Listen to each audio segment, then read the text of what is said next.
로마서 오늘 하나님 말씀은 로마서 8장입니다. 로마서 8장. 제가 로마서 8장은 좀 천천히 가고 있는데요. 오늘도 좀 천천히 할 예정입니다. 저희가 오늘은 로마서 8장 12절에서 13절까지 볼 텐데요. 우리가 잘 알다시피 우리 그리스도인은 율법 아래에 있지 않고요. 은혜 아래에 있습니다. 그렇기 때문에 그리스도인은 더 이상 아까 제수평생님 기도해 주신 것처럼 죄의 이 형벌에 대해서 걱정하고, 그렇죠? 우리 영원한 죽음에 대해서 두려워하면서 전전긍긍하며 살 필요가 없습니다. 그러한 자유가 우리 안에 있어요. 우리 로마서 8장 1절과 또 30절 이하가 증명하는 바처럼 절대 우리가 이 값없이 받은 구원을 잃어버리지 않을 것입니다. 왜냐하면 예수님께서 우리 대신 십자가에서 우리의 과거와 현재와 미래의 모든 죄에 대한 대가를 다 치르셨기 때문입니다. 그런데 이런 놀랍고 감격스러운 진리를 우리 그리스도인은 잘못된 방향으로 사용하기도 합니다. 여러분이 로마서 6장 1절에 아마 말씀을 기억을 해보시면 좀 익숙하게 들리실 수 있는데 오늘은 조금 비슷한 내용의 설교가 될 것 같습니다. 자, 바로 뭐냐면 죄를 심상히 여기는 것입니다. 죄를 가볍게 여기는 것입니다.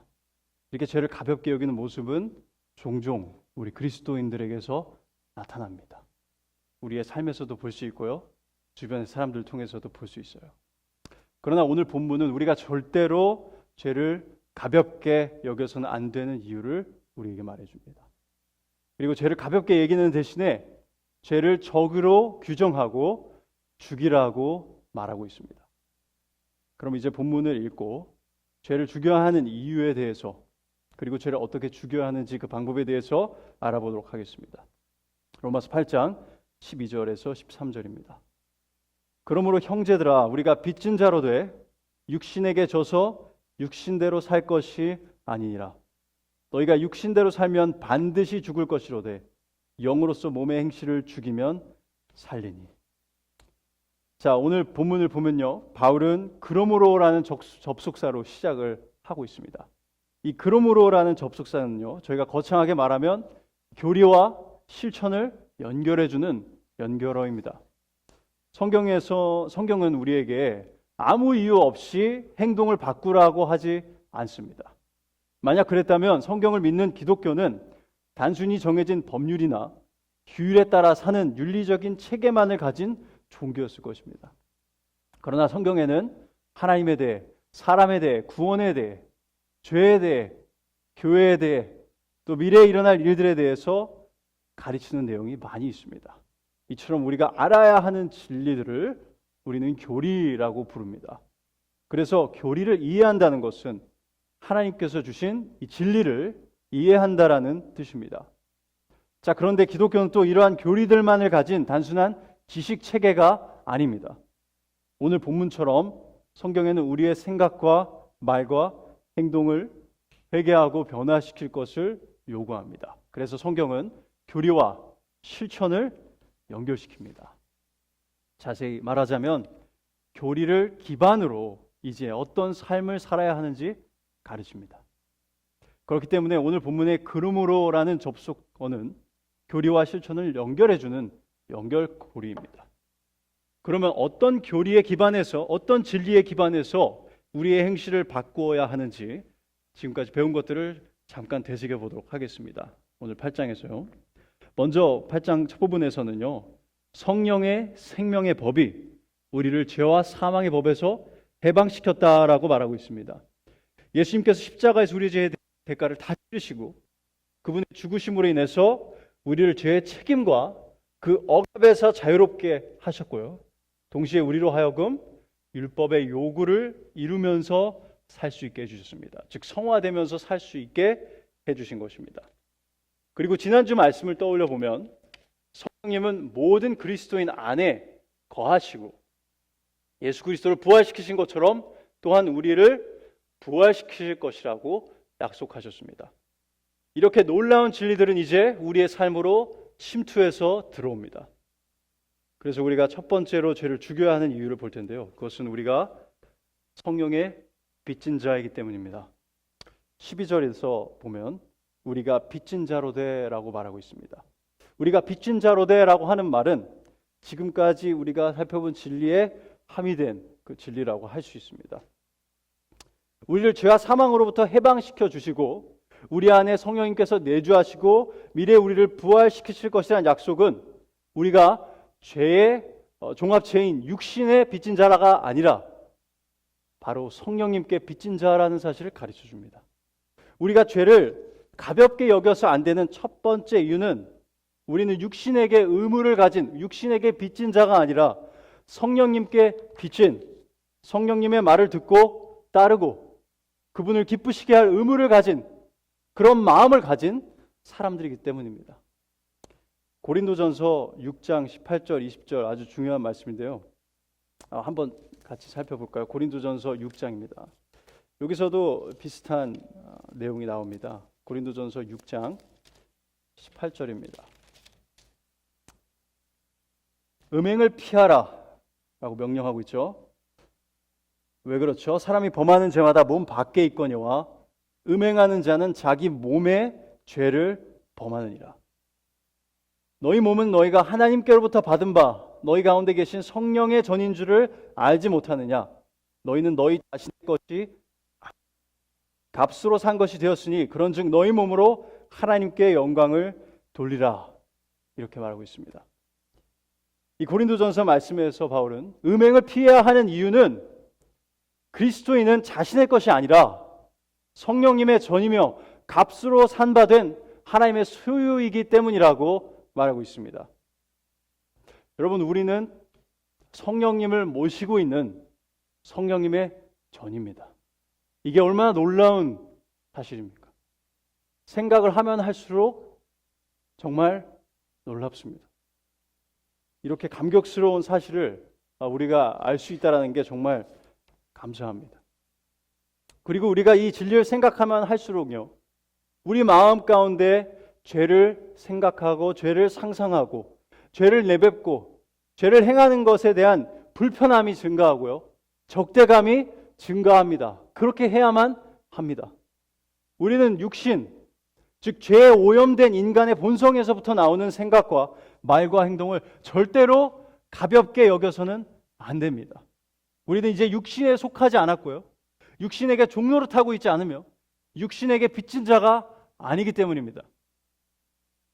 여기 한번 꿀꿀하는 돼지가 있다고 생각해 봅시다. 돼지가 자기가 싼 똥을 먹는다 그래요. 자, 돼지가 똥을 먹고 있습니다. 똥을 먹고 있는데 제가 이제 마법을 부릴 수 있어서 딱 하고 마법을 부리니까 돼지가 살아난 겁니다. 돼지가 사람이 됐어요. 사람이 된 돼지가 똥을 먹고 있는 자신을 보면서 어떻게 할까요? 역겨워하지 않겠습니까? 역겨워하면서 가서 빨리 화장실 가서 다 닦아야 되겠죠. 똥의 흔적을 다 지우려고 말입니다. 우리 그리스도인들에게 죄는 이 똥과 같습니다. 우리는 돼지였다가 사람이 된 사람과 같습니다. 우리가 그리스도를 믿지 않을 때 마음껏 먹고 마시던 죄는 성령님께 빚진 자 된 우리에게, 성령님이 거하신 성전이 된 우리에게 더럽고 냄새나며 소름 끼치도록 싫고 당장 던져버리고 싶은 것들입니다. 베드로전서 4장 1절 3절을 함께 보도록 하겠습니다. 베드로전서 4장 1절입니다. 이처럼 우리가 죄 속에 거했다라는 거에 대해서 말하면서 베드로는 이렇게 권면을 하고 있는데요. 4장 1절입니다. 베드로전서. 그리스도께서 이미 육체의 고난을 받으셨으니 너희도 같은 마음으로 갑옷을 삼으라. 이는 육체의 고난을 받은 자는 죄를 그쳤음이니 그 후로는 다시 사람의 정욕을 따르지 않고 하나님의 뜻을 따라 육체의 남은 때를 살게 하려 함이라. 너희가 음란과 정욕과 술 취함과 방탕과 향락과 무법한 우상 숭배를 하여 이방인의 뜻을 따라 행한 것은 지나간 때로 족하도다. 그리스도께서 우리를 대신 고난을 받으신 이유가 뭐라고 말하죠? 우리가 더 이상 사람의 이방인의 정욕을 따르지 않고 하나님의 뜻을 따라 살게 하기 위해서입니다. 그리고 3절의 말씀이 참 마음에 와닿습니다. 음란과 정욕과 술 취함과 방탕과 향락과 무법한 우상 숭배를 한 것은 지나간 때로 충분하다라고 말하고 있습니다. 정말 그렇지 않습니까? 충분하지 않나요? 지긋지긋하지 않나요? 우리 과거의 제약된 삶을 생각하면 그 정도면 충분했다. 다시 하고 싶지 않다. 돌아가고 싶지 않다. 더는 죄를 짓지 않다. 이런 마음이 듭니다. 왜 그렇죠? 이제는 우리가 다른 존재이기 때문입니다.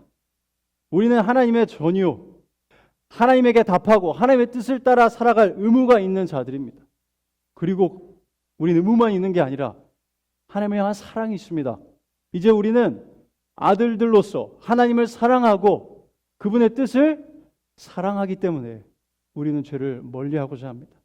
그렇기 때문에 우리는 이제 전에 죄악된 삶으로 죄를 먹고 마시던 때로 돌아가고 싶지 않은 것입니다. 우리가 성령님께 속한 자로서 계속해서 육신의 정욕을 따라서 살아도 되겠습니까? 그럴 수 없고 그래서는 안 됩니다. 그런데 우리는 아직 죄를 짓죠. 너무나 슬프지만 우리는 아직 죄를 집니다. 그래서 우리는 종종, 아니 자주 우리 안에 거하시는 성령님을 근심하게 합니다. 너무 슬프지만 우리는 아직 죄인이라는 것이 우리의 현실이고 우리의 한계입니다. 그래서 어쩌면 우리는 그리스도인으로서 죄를 짓는 일에 익숙해지기 시작합니다. 이 악한 세상에서 살아가다 보면 죄를 조금씩 짓는 것은 어쩔 수 없는 일이야. 나도 사람이니까 어쩔 수 없어. 어차피 완벽해질 수 없으니까 괜찮아 라고 생각하면서 우리는 죄를 짓는 우리의 모습에 익숙해지기 시작합니다. 그러나 그렇게 죄에 익숙해지는 우리의 모습은 육신대로 사는 사람의 모습과 매우 가깝고 점점 가까워집니다. 그리고 죄에 익숙해져가는 우리에게 오늘 본문 13절의 강력한 경고의 말씀이 꼭 필요합니다. 자, 죄를 죽여야 하는 두 번째 이유를 말씀드리겠습니다. 죄를 죽여야 하는 이유는 죄가 우리를 죽이기 때문입니다. 13절은 말합니다. 너희가 육신대로 살면 반드시 죽을 것이로되 영으로서 몸의 행실을 죽이면 살리니. 자, 여러분 잘못 읽은 것이 아닙니다. 여기서 너희가가 누구를 말합니까? 12절에서는 형제들아라고 말했던 그리스도인들을 말하고 있습니다. 그럼 그리스도인들에게 지금 바울이 너희가 육신을 따라서 죄를 짓고 방탕하게 살고 음란하게 살고 욕심을 쫓아 살면 지옥 가다 라고 말하고 있는 것입니까? 그럼 그리스도인들도 구원을 잃을 수 있다 이렇게 말을 하는 것입니까? 이 질문에 답하기 위해서 먼저 로마서 8장 1절과 30절에서 우리에게 주는 확신, 즉 한 번 구원받은 그리스도인은 그 구원을 잃어버릴 수 없다는 진리를 상기해 보도록 하겠습니다. 1절을 먼저 볼게요. 그러므로 이제 그리스도 예수 안에 있는 자에게는 결코 정죄함이 없나니, 결코 정죄함이 없다고 합니다. 선한 일을 하는 사람이 정죄가 없다가 아니라 그리스도 안에 있는 사람에겐 정죄가 없다라고 말하고 있습니다. 고로 우리가 어떤 일을 하든지 그것은 관계가 없습니다. 30절 보겠습니다. 또 미리 정하신 그들을 또한 부르시고 부르신 그들을 또한 의롭다 하시고 의롭다 하신 그들을 또한 영화롭게 하셨느니라. 여기서 잘 보셔야 하는 게요, 하나님께서 우리를 택하신 것과 우리를 부르신 것과 의롭다 하신 것과 영화롭게 하신 것 사이에는 어떠한 조건도 들어있지 않습니다. 의롭다 하신 자는 하나님께서 분명 무조건적으로 영화롭게 하실 것입니다. 새로운 몸을 주시고 죄로부터 자유하게 하시고 하나님 나라에서 영원토록 살게 하실 것이란 말입니다. 그리고 우리 그리스도인은 성령님께서 내주하시는 하나님의 전이고 한 번 우리 안에 거하기 시작하신 성령님은 우리를 절대 떠나지 않으십니다. 우리는 이런 확신이 있습니다. 우리는 더 이상 정죄함이 없다는 확신이 있고 고로 우리는 은혜 아래에 살고 있습니다. 우리는 정죄함을 받지 않습니다. 그래서 우리는 하나님을 무서워하고 그분이 정죄하실 것이 두려워서 벌벌 떠는 사람들이 아닙니다.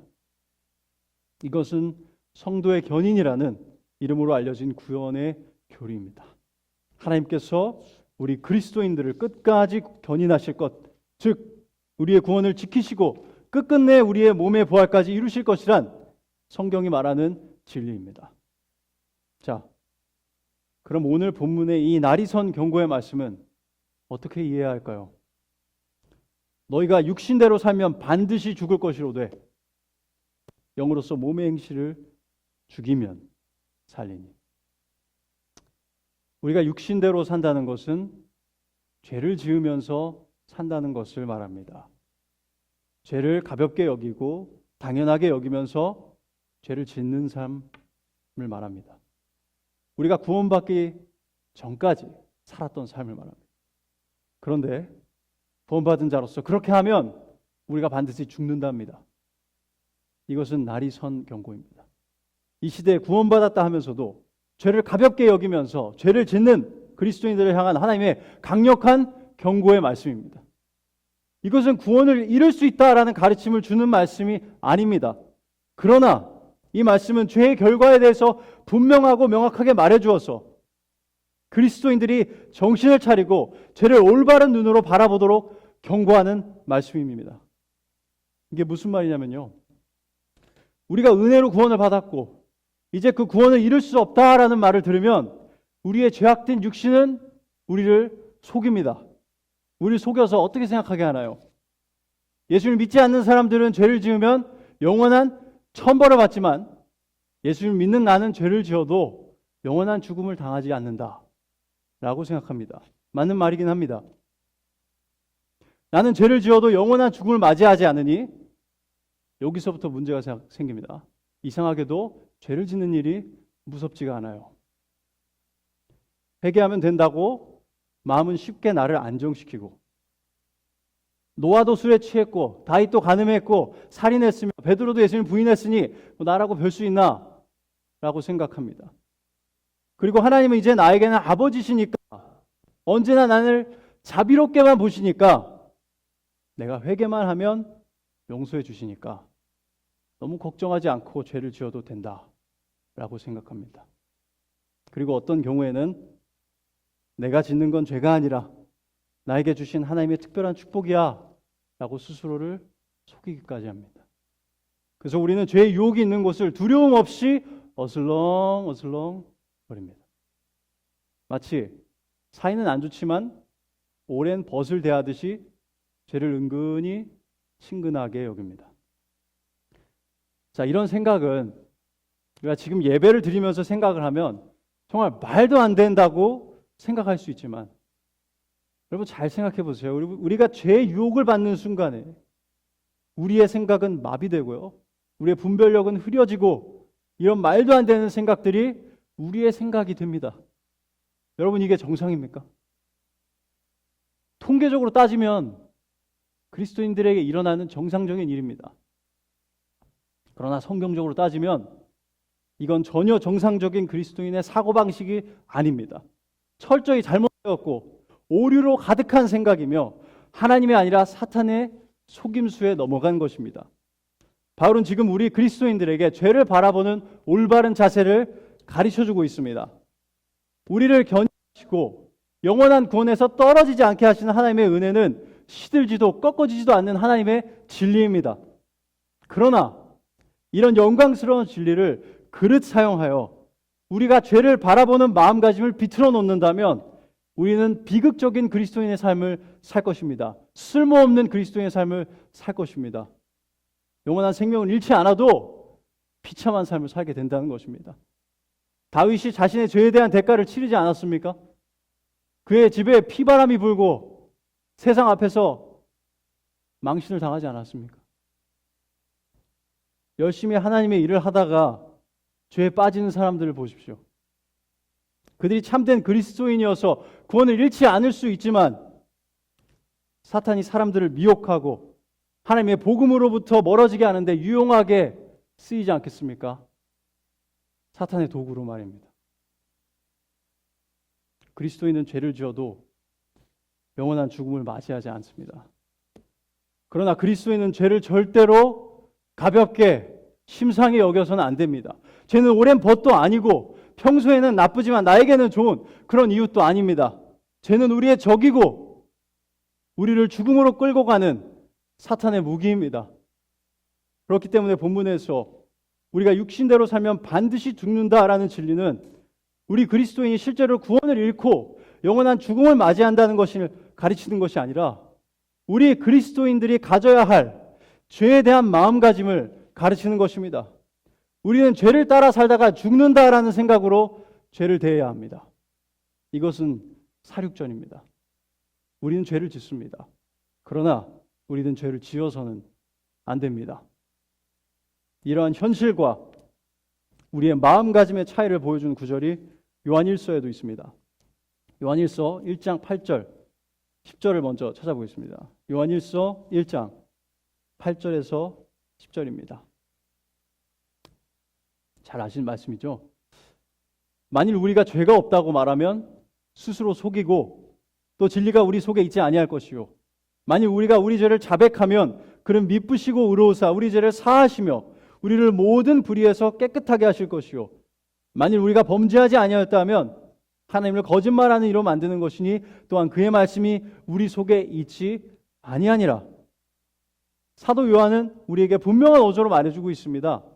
우리 중에 죄지지 않는 사람이 있느냐? 그런 사람은 거짓말쟁이다. 그러니 죄를 지으면 회개하라. 이렇게 말하고 있어요. 우리의 현실에 대해서 말하고 있습니다. 그러나 두 장을 넘겨서 3장을 한번 볼게요. 3장 9절을 보면 7절부터도 볼 수 있지만 9절만 보겠습니다. 이렇게 말하고 있습니다. 하나님께로부터는 안전하다. 죄를 짓지 아니하나니 이는 하나님의 씨가 그의 속에 거하며 그도 범죄하지 못하는 것은 하나님께로부터 났음이라. 자,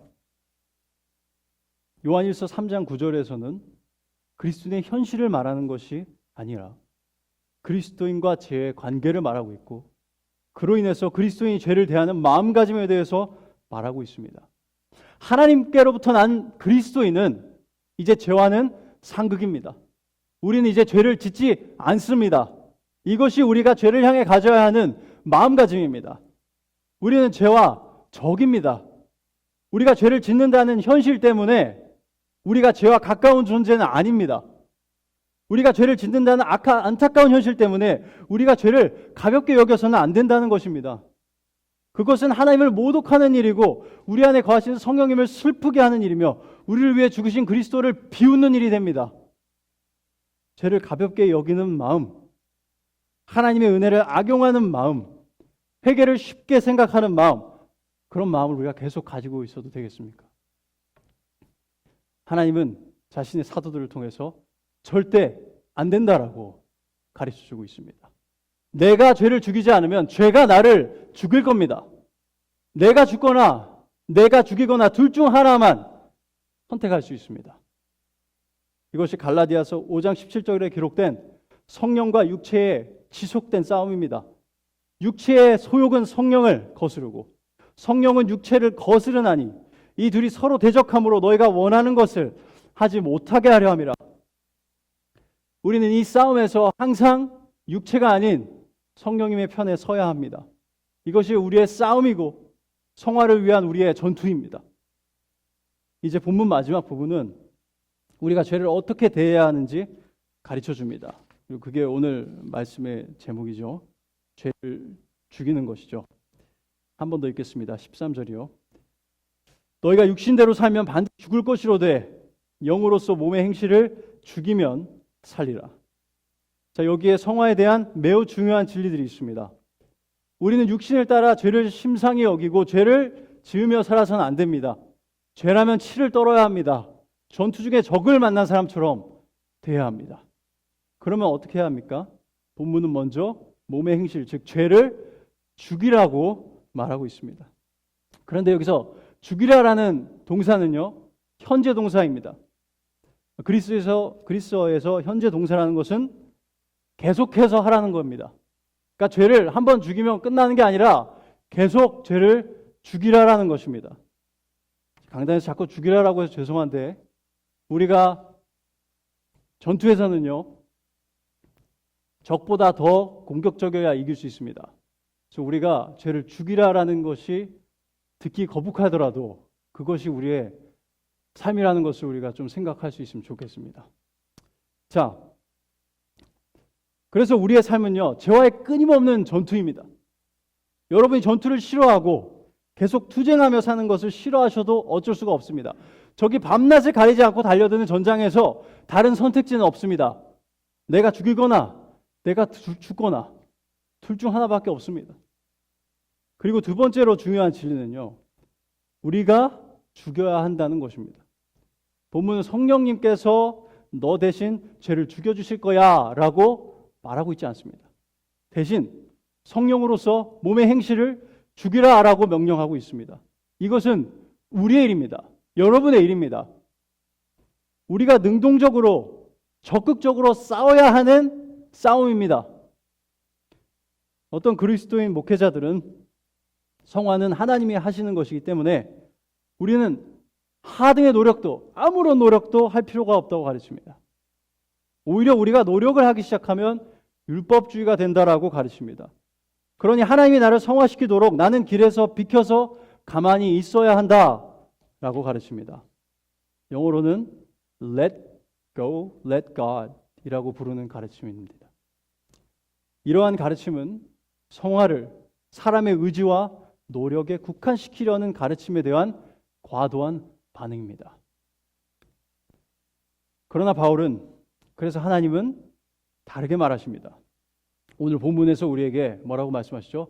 몸의 행실을 죽이라 라고 명령하고 계십니다. 골로새서에서도 바울은 동일하게 명령하고 있는데요. 골로새서 3장 5절을 읽도록 하겠습니다. 골로새서 3장 5절입니다. 그러므로 땅에 있는 지체를 죽이라. 곧 음란과 부정과 사욕과 악한 정욕과 탐심이니 탐심은 우상 숭배니라. 자, 죄를 죽이기 위해 하등의 노력도 할 필요가 없다라고 가르치는 것은 죄에게 몸을 그대로 내주라라고 명령하는 것과 같습니다. 전쟁이 일어나고 있는데 총을 쏘지 말고 가만히 있으라고 가르치는 것입니다. 다시 말씀드리겠습니다. 여러분이 평화를 사랑하고 손에 피를 묻히기를 싫어한다고 해도 이것은 삶과 죽음의 문제입니다. 죄를 죽여야만 합니다. 그러나 여기서 중요한 한 가지 진리가 있습니다. 본문은 그냥 죽이라라고 하지 않았습니다. 영으로서 몸의 행실을 죽이라라고 가르치고 있습니다. 이 진리는 성화를 마치 하나님의 도우심 없이, 하나님의 역사하심 없이 단순히 사람의 자신의 노력과 의지로 더 도덕적으로 발전할 수 있도록 노력하는 일종의 자기개발 정도로 치부하는 가르침이 동일하게 잘못되었다는 것을 보여줍니다. 그러니까 우리는 죄를 죽일 때 단순히 우리의 힘으로, 우리의 능력으로, 우리의 의지로 죽이는 것이 아니라 하나님의 영, 즉 성령님을 통해서 그분의 도우심에 의지해서 그분이 주신 도구들을 활용해서, 그러나 적극적이고 능동적으로 죽여야 한다는 것입니다. 성령님께서는 야, 넌 가만히 있어, 내가 해줄게 라고 하지 않으십니다. 내가 도와줄게, 나를 의지하고 싸워 라고 하시는 것입니다. 이에 대해서 유명한 신학자 조나단 에드워즈는 이렇게 말했습니다. 성화에서 우리는 완전히 수동적이거나 하나님이 일부를 하시고 나머지는 우리가 하는 것이 아니라 하나님이 모든 것을 하시고 우리가 모든 것을 행동합니다. 우리는 전적으로 능동적이고 전적으로 수동적입니다. 그러니까 우리는 온 힘을 다해서 성령님을 의지하여서 죄를 죽이기 위해서 노력해야 하고, 동시에 성령님이 우리를 성화시키신다는 것을 기억해야 합니다. 그럼 성령님을 의지해서 죄와 어떻게 싸울 수 있을지 조금만 더 생각을 해보도록 하겠습니다. 자, 먼저 이제 에베소서 6장으로 한번 가보겠습니다. 에베소 6장에는 우리가 잘 알고 있는 전신갑주가 있습니다. 자, 6장 12절부터 한번 읽어보도록 하겠습니다. 우리의 씨름은 혈과 육을 상대하는 것이 아니요 통치자들과 권세들과 이 어둠의 세상 주관자들과 하늘에 있는 악의 영들을 상대함이라. 그러므로 하나님의 전신갑주를 취하라. 이는 악한 날에 너희가 능히 대적하고 모든 일을 행한 후에 서기 위함이라. 그런즉 서서 진리로 너희 허리띠를 띠고 의의 호심경을 붙이고 평안의 복음이 준비한 것으로 신을 신고 모든 것 위에 믿음의 방패를 가지고 이로써 능히 악한 자의 모든 불화살을 소멸하고 구원의 투구와 성령의 검 곧 하나님의 말씀을 가지라. 자, 여기서 질문이 하나 있습니다. 우리가 무기로 사용할 수 있는 게 몇 개나 나오죠? 하나밖에 없습니다. 뭐죠? 성령의 검, 하나님의 말씀입니다.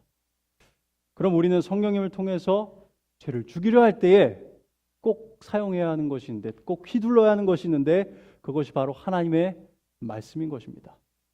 시편 119편만 봐도 이와 같은 관계가 성립된다는 것을 볼 수 있습니다.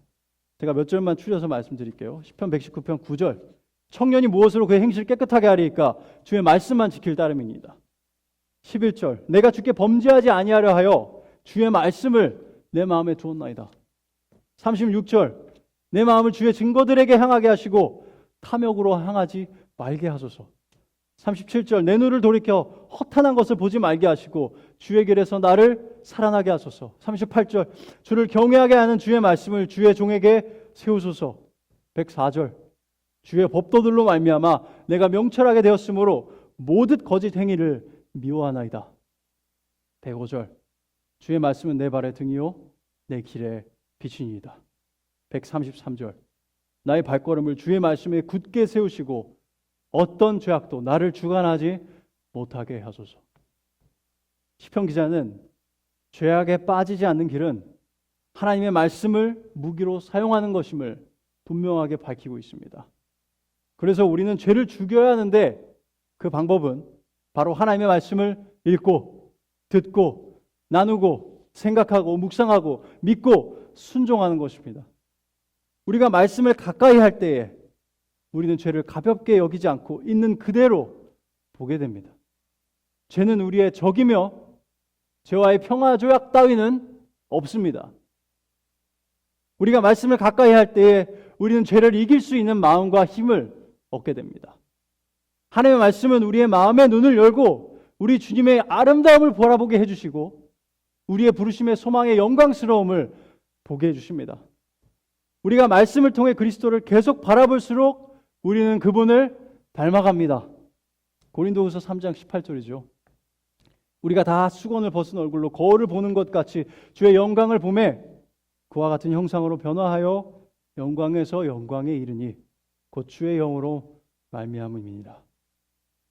우리는 말씀을 통해 죄를 미워하게 되고 그리스도를 사랑하게 됩니다. 그리고 이것이 우리가 죄와 싸우는 방법입니다. 우리는 죄와 목숨을 걸고 싸워야 합니다. 죽이기 위해서 싸워야 합니다. 단순히 호신하고 도망가려 하는 게 아니라 죽이기 위해서 싸워야 합니다. 온 힘을 다해서 하나님의 말씀으로 우리의 마음을 새롭게 하고 그 말씀을 믿고 순종함으로 우리는 죄와 싸워야 합니다. 그리고 우리의 교제 속에서도 우리는 계속 서로 말씀을 상기시켜 줘야 하며 서로를 도와주어야 합니다. 우리는 죄를 가볍게 여겨서는 안 됩니다. 우린 죄를 지어도 죽지 않을 사람처럼 생각해서는 안 됩니다. 그것이 사실입니다. 그러나 그렇게 생각해서는 안 됩니다. 우리는 죄를 지으면 죽을 사람처럼 살아야 합니다. 그것이 우리가 죄를 대해야 하는 방법입니다. 여러분, 누가 매일 전쟁하며 살고 싶겠습니까? 누가 매일같이 퍼부어된 총알을 맞서고 싸우고 싶겠습니까? 그렇죠? 그냥 은혜 아래에서 아무 걱정 없이 튜브 타고 그냥 편안하게 지내면 얼마나 좋겠습니까? 그러나 이 땅에서 은혜 아래 사는 그리스도인에게는 완전한 쉼은 없습니다. 지금은 갈라디아서 말씀처럼 성령을 따르는 새 마음과 철저하게 나에게 붙어서 나를 넘어뜨리려 하는 육신과의 전쟁을 하는 시간입니다. 지금은 끊임없이 몰아치는 사탄의 관계를 대항해 싸워야 하는 시간이고 세상이 쏟아부는 유혹을 피하고 온 힘을 다해 죄를 죽이고 성령에 충만하여서 그리스도를 닮아가야 하는 시간입니다. 이 땅에서의 삶은 그래서 내적으로도 끊임없는 영적 전쟁이 이루어지고 외적으로도 하나님의 섭리 안에서 이루어지는 온갖 핍박과 환난을 인내해야 하는 쉼이 없는 시기입니다. 그러나 이런 상황 속에서도 하나님은 우리의 목자로서 우리를 인도해 주십니다. 그렇죠? 우리가 죽음의 골짜기를 지날지라도 두려워하지 않는 것은 하나님께서 우리와 언제나 함께 하심이라. 우린 전투하지만 하나님께서 인도하셔서 갈 수 있습니다. 그래서 하나님께 주신 마음의 평안과 만족이 놀랍게도 있습니다. 싸우지 않아서 평안한 게 아니라 싸우지만 하나님께서 함께 하시니까 평안한 겁니다.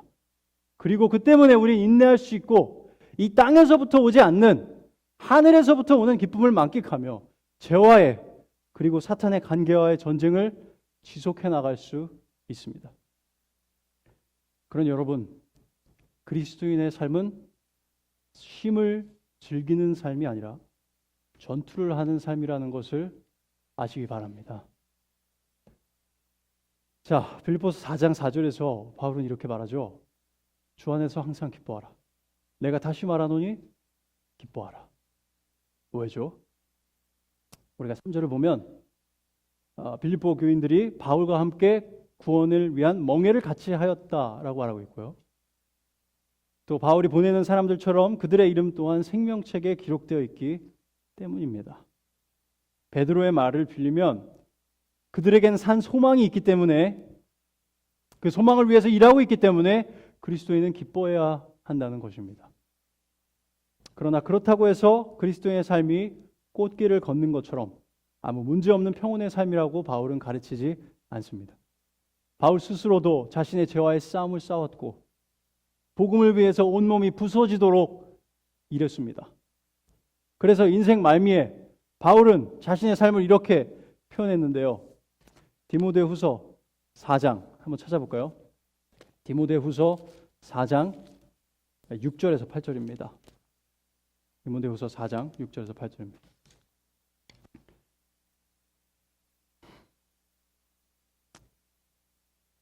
전제와 같이 내가 벌써 부어지고 나의 떠날 시각이 가까웠도다. 나는 선한 싸움을 싸우고 나의 달려갈 길을 마치고 믿음을 지켰으니 이제 후로는 나를 위하여 의의 면류관이 예비되었으므로 주 곧 의로우신 재판장이 그날에 내게 주실 것이며 내게만 아니라 주의 나타나심을 사모하는 모든 자에게도니라. 전제 희생 제물이죠. 즉 희생 제물이 되어 죽어서 피를 흘리는 것처럼 그렇게 희생하는 삶을 살았다는 것입니다. 그의 삶은 선한 싸움이었습니다. 하나님의 자녀로서 즐기는 편안한 쉼이 아니었습니다. 그리고 바울은 자신의 제자인 디모데에게도 너도 나처럼 싸워라. 전제처럼 스스로를 부어라 라고 말하고 있는 것입니다. 무엇을 위해서죠? 다가오는 참된 쉼, 영원한 영광을 위해서입니다.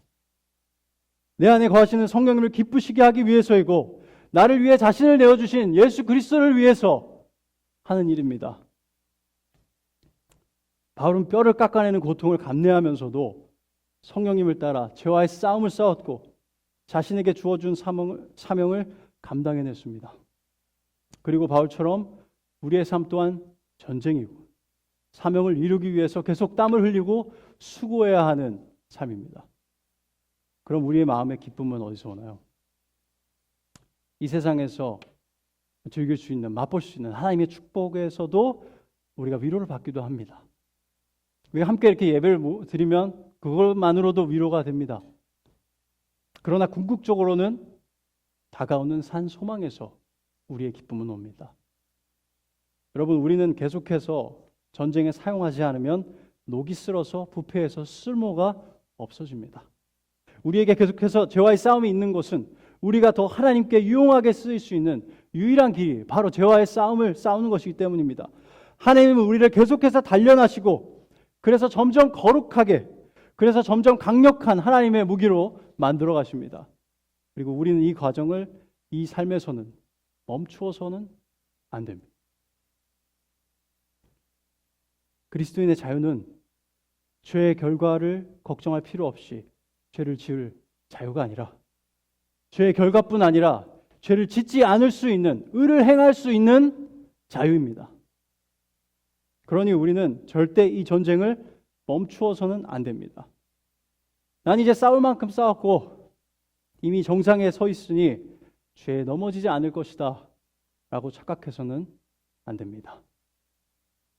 고린도전서 10장 12절 이렇게 말하죠.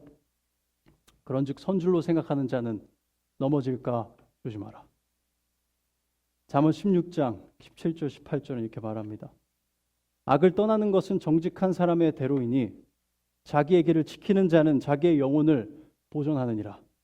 교만은 패망의 선봉이요 거만한 마음은 넘어짐의 앞잡이니라. 그러니 여러분 산 소망을 붙드시고 성령님을 통해 죄와의 싸움을 인내하며 싸우시기 바랍니다. 죽을 때까지 그러하시기 바랍니다. 그래서 죽음을 코앞에 두었을 때 죄와 평화롭게 살면서 알콩달콩 즐거웠는데 이제 하나님의 심판을 받아야 한다니라고 생각하며 분해하고 두려워하지 마시고 나도 바울처럼 이 선한 싸움을 싸우고 이제야 영광스러운 소망을 향해 간다 라고 감격해 하시면서 마지막 눈을 감으시기를 축복합니다. 기도하겠습니다. 하나님 감사합니다.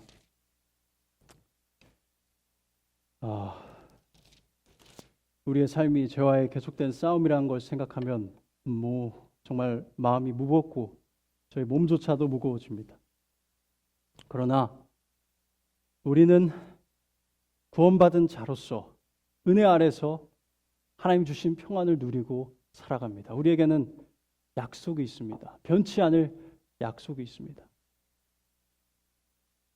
그 와중에 저희가 절대로 죄를 가볍게 여기지 않게 해주시고 죄를 친구처럼 대하지 않게 해주시고 죄를 옛 연인처럼 생각하지 않게 해주시고 죄를 죽이고 죄와 싸우며 절대로 한치도 양보하지 않는 삶을 살 수 있도록 도와주시옵소서. 이 땅에서의 삶이 죄와의 싸움으로 인해서 곤비하여도 우리가 이렇게 살 수 있는 것 자체가 하나님의 은혜라는 것을 기억하게 해주시고 그러나 우리가 말씀을 통해서 그리스도를 바라볼 때마다 그리스도를 사랑하게 되고 하나님을 사랑하게 되어서 우리 마음에 세상은 모르는 기쁨을 샘솟게 하여 주셔서 감사합니다. 그리고 저희가 기억합니다. 예수님께서도 자신의 앞에 있는 기쁨을 위하여서 십자가를 참으사 부끄러움을 개의치 아니하셨다라는 것을 기억하면서 우리가 피곤하여도 낙심하지 않고 계속해서 죄와 싸우도록 도와주시옵소서. 하나님의 영원한 안식으로 들어갈 날을 고대하며 예수 그리스도의 이름으로 기도드렸습니다.